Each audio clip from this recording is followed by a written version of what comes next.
ये मेरा संबोधन खास तौर से बच्चों के अभिभावकों को है।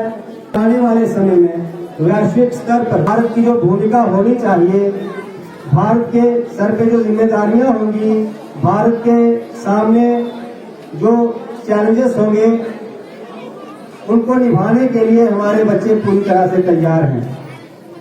परंतु कुछ ऐसी बातें हैं जो अध्यापकों ने और अभिभावकों ने मिलकर करनी है, जिससे हमारे समाज का लाभ होगा। आपके प्यारे प्यारे बच्चे जो आपने हमें सौंप रखे हैं, मैं कई बार कहता हूं कि यदि कोई मुझसे मेरा मोबाइल मांगता है तो मैं उसे अपना मोबाइल देने से पहले 5 बार सोचता हूं, इसके हाथों में मेरा मोबाइल सुरक्षित है कि नहीं है। कोई मुझसे गाड़ी मांगता है तो भी उसे देने से पहले 5 बार सोचता हूँ। हर कोई सोचता है। हमारे घर में सीढ़ी होती है, साथ वाला कहता है कि मैंने अपने मकान में सफेदी करानी है, क्या आप सीढ़ी देंगे? हम फिर सेकंड थॉट, हम 2 बार सोचते हैं जिसे थे कहीं ये तोड़ ना दे। लेकिन अभिभावक अध्यापकों पे कितना विश्वास करते हैं कि वो उनके हाथों में अपने नन्हे बच्चों को सौंप देते हैं, अपने प्यारे प्यारे बच्चे को सौंप देते हैं। कितना विश्वास है कि ये मेरे बच्चे को एक दिन अच्छा बनाएगा, मेरे बच्चे का भविष्य इसके हाथों में सुरक्षित है। जहाँ हम अपना पेन दूसरे को देने से पहले, अपना लाइटर दूसरे को देने से पहले, अपना मोबाइल दूसरे को देने से पहले 5 बार सोचते हैं, वहाँ माता पिता बच्चों के जो है अपने बच्चों को हमारे पास भेज देते हैं। 10 से लेकर 4 तक वो बच्चा हमारे पास रहता है। यानी 24 घंटे में जो क्वालिटी टाइम है वो सारा क्वालिटी टाइम उसका स्कूल में बीतता है, टीचर्स के साथ बीतता है। तो प्यारे साथियों, हमने ये अनुभव किया है कि हमारे बच्चे हर प्रकार से फिट है इस नए सिनारियों में, बदलते हुए युग में अपने आप को फिट करने के। परंतु कुछ जिम्मेदारियां हमारी बनती हैं जो आप नहीं समझ सकते, हम नहीं समझ सकते। कोई अंदाजा नहीं लगा सकता कि इन बच्चों में से कौन सा आने वाला प्राइम मिनिस्टर है, इन बच्चों में बैठा हुआ कौन सा आने वाला राष्ट्रपति है, इन बच्चों में बैठा हुआ कौन सा डिप्टी कमिश्नर है, इन बच्चों में बैठा हुआ कौन सा एक बड़ा लीडर है जो दुनिया को बदलेगा, भारत को बदलेगा, समाज को बदलेगा। इसलिए हमारा दायित्व बनता है। जैसे आज अमीना जी को आपने देखा, अमीना जी ने नेशनल स्तर पर कबड्डी खेली है। इनका भविष्य ऐसा भी हो सकता है कि कल ये भारत को पूरी दुनिया में रिप्रेजेंट करें, अगर हम सब चाहें तो। समाज चाहे, माता पिता चाहे, इनका स्कूल चाहे, इनके अध्यापक चाहे तो ऐसा हो सकता है।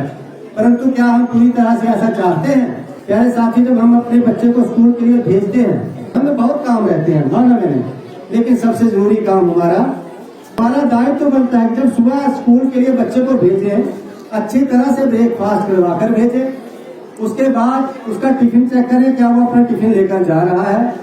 जब वो वापस आता है तो भी उसे भोजन पूछें और स्कूल की बातें पूछें।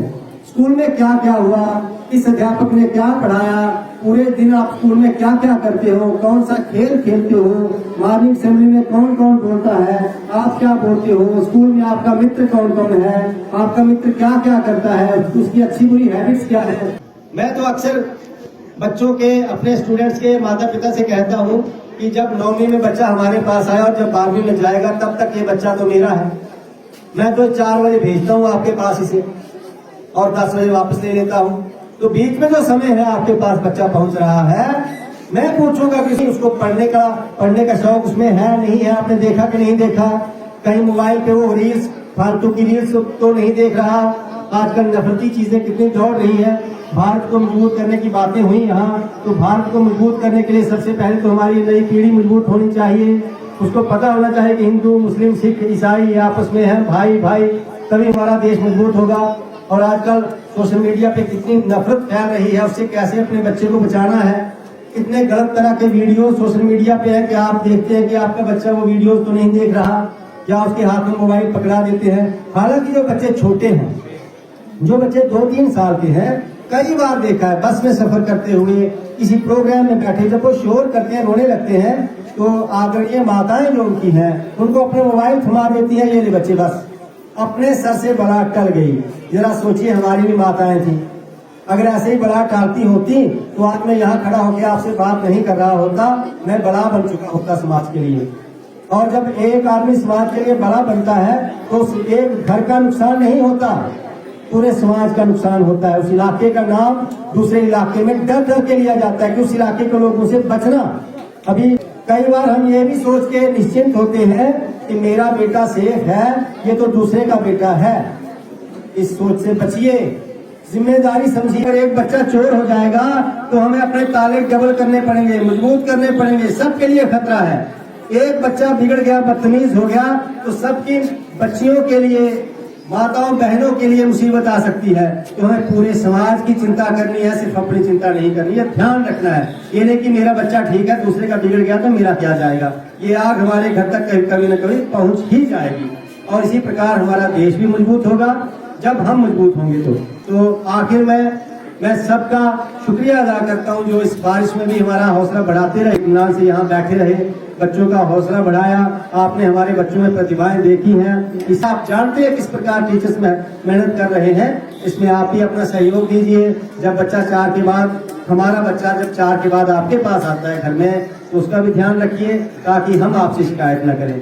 घर में आपको ऐसा लगता है कि स्कूल में जाकर कोई बुरी चीज उसने सीखी है तो हमसे शिकायत करिए।